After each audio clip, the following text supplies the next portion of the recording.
Bonjour à tous et bienvenue sur Olly's Book Club, le podcast. J'espère que vous avez passé de bonnes fêtes de Noël ou que si vous ne l'avez pas fêté, vous avez pris cette journée pour pouvoir vous reposer. Moi, j'ai passé un très bon Noël, j'ai regardé Le Seigneur des Anneaux et c'est un de mes films préférés. De toute façon, j'en ai parlé, genre c'est un de mes livres préférés et un de mes films préférés, donc c'était génial. Et j'ai aussi regardé les épisodes de Noël de Friends. Bref, maintenant, on va passer à la vidéo d'aujourd'hui.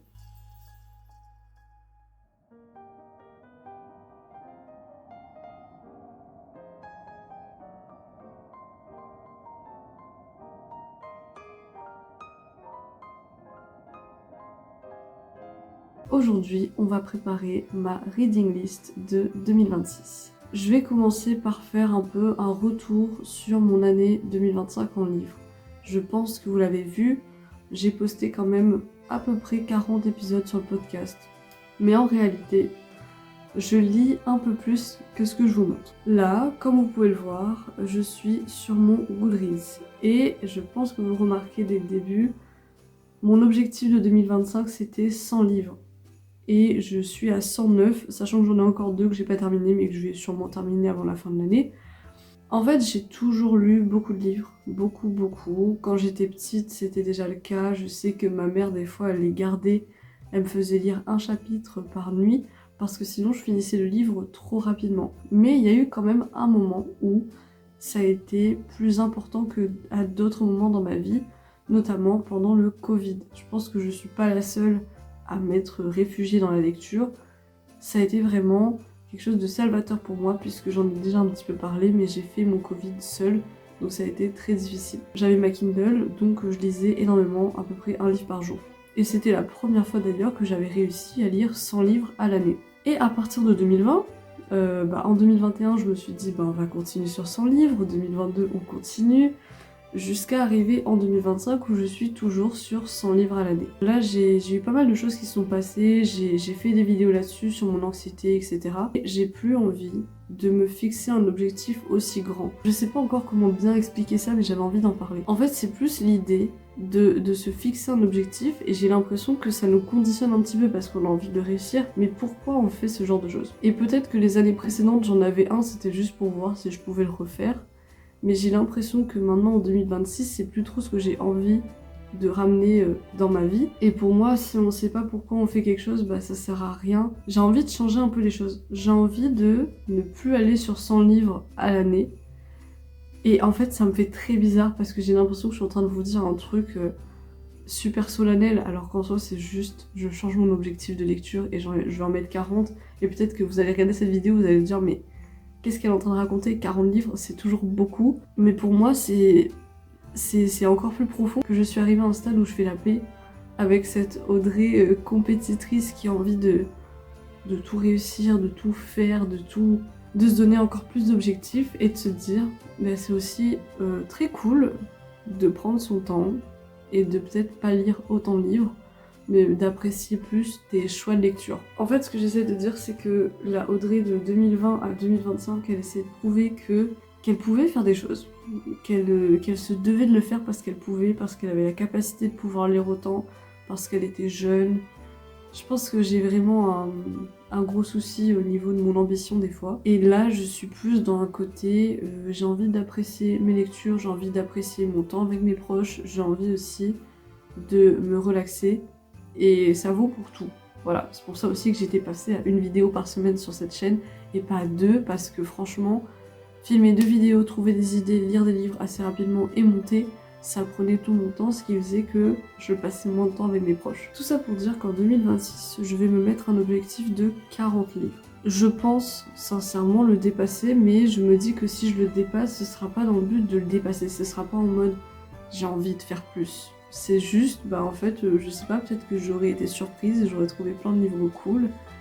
Et donc, cet objectif va peut-être évoluer, mais je vais pas me brider à atteindre quelque chose. Maintenant, on passe à pourquoi je fais cette vidéo.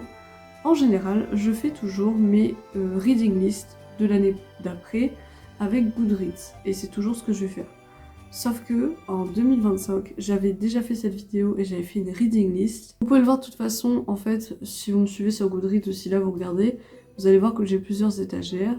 et que j'ai un reading list 2025. Et si là vous regardez bien, c'est écrit 22 livres. Si je clique dessus, on voit. Bon, il y a des choses que je vais mettre pour 2026, je pense, mais j'ai mis quelques trucs. J'ai mis pas mal de cozy mystery, des trucs qui m'avaient l'air sympas. Pour être honnête avec vous, je crois que je n'en ai pas lu beaucoup. Il y a plein de raisons, parce que tout simplement, j'ai lu énormément de livres qui m'ont été recommandés par mes amis, et je suis juste aussi beaucoup plus allée en librairie. Parce que de 2020 à 2024, j'ai beaucoup acheté sur Kindle, donc Goodreads c'était le moyen de recommandation parfait. Sauf qu'en 2025, j'ai été beaucoup en librairie. J'ai été beaucoup au contact de ces prescripteurs-là, et donc je me reconnaissais plus forcément, enfin je me retrouvais plus forcément dans cette liste que j'avais fait en fin d'année. Donc, je vais quand même utiliser Goodreads. Ce que je vais faire là, c'est qu'on va regarder ensemble c'est quoi les livres les plus attendus de 2026 selon Goodreads. Et comme j'ai un objectif de 40 livres, je pense que je vais en sélectionner 10 max sur Goodreads, et le reste, ça va être de la découverte pure. Ça va être des recommandations de vous dans les commentaires, ça va être des choses que je vais trouver en librairie, des choses qui vont vraiment m'appeler, m'interpeller pour mes vidéos, mais pas forcément un truc que je vais cocher. C'était très long comme introduction, mais c'est bon, on a fini. Maintenant, on va passer à la liste de Goodreads. Alors, ils ont sorti une liste qui s'appelle les livres les plus attendus des lecteurs en 2026. Et on va regarder tout ça. Franchement, je sais pas si je vais trouver mon bonheur, mais des fois je trouve des choses qui m'interpellent et que j'ai envie de lire et qui restent. Alors, ils font toujours des catégories, de toute façon vous le voyez en même temps. Il y a contemporain, fiction historique, et on a un nouveau livre qui va paraître de Jennette McCurdy. Jennette McCurdy, je l'aime trop. C'est celle qui a écrit I'm Glad My Mom Died. J'ai pas encore fait d'épisode sur le podcast là-dessus, mais ça vient en fait pour 2026. Donc j'aime beaucoup ce qu'elle raconte, sa plume, et je pense que elle va aller sur ma liste. Voilà. Mais là, je vais vous lire les résumés pour que vous sachiez un petit peu pourquoi ça m'interpelle.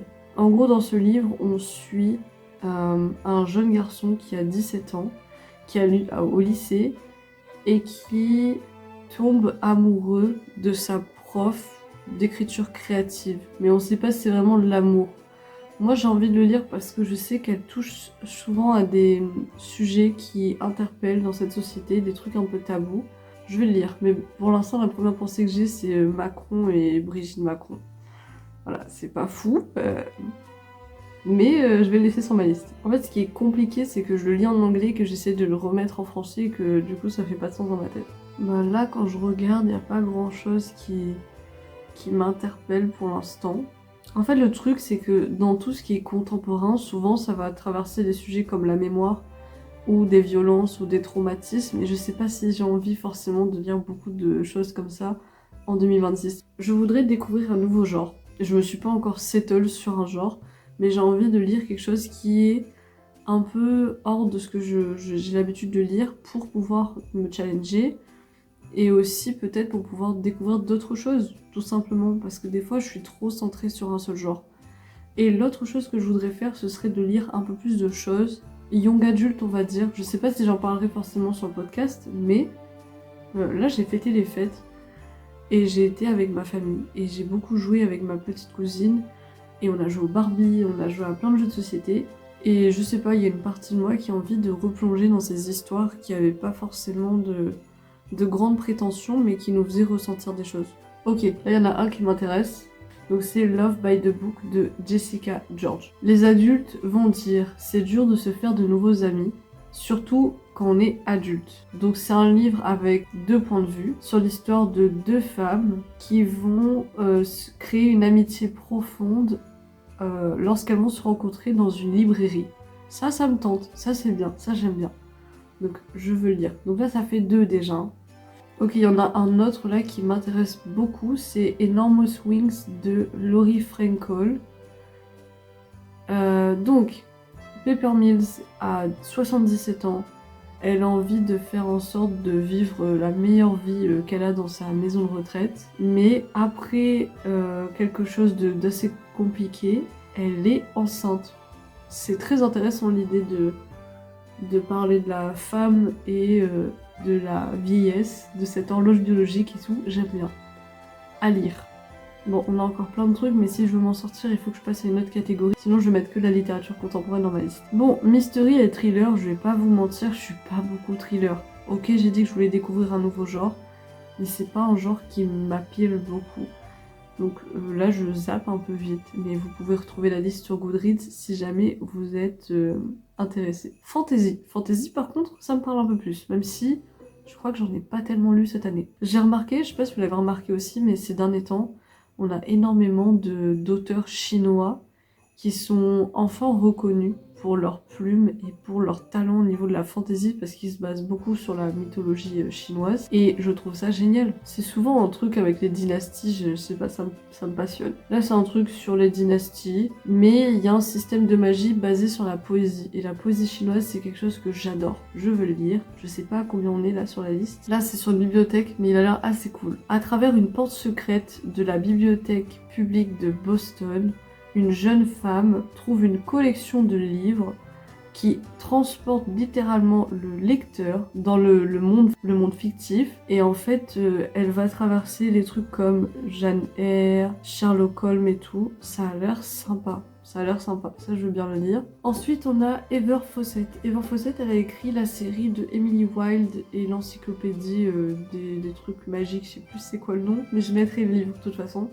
Et j'avais adoré sa plume parce que cette femme a écrit tout un univers magique qui est super cohérent et j'aime bien l'idée de l'encyclopédie et tout. Et là, apparemment, elle sort un nouveau livre sur un chat. Et c'est de la cozy fantasy dans le Montréal de 1920. J'aime bien sa plume, donc je mets à lire. Alors là, je vois qu'il y a un nouveau livre, la suite de Amina Al-Sirafi. Je sais pas si j'ai envie de le lire pour l'instant.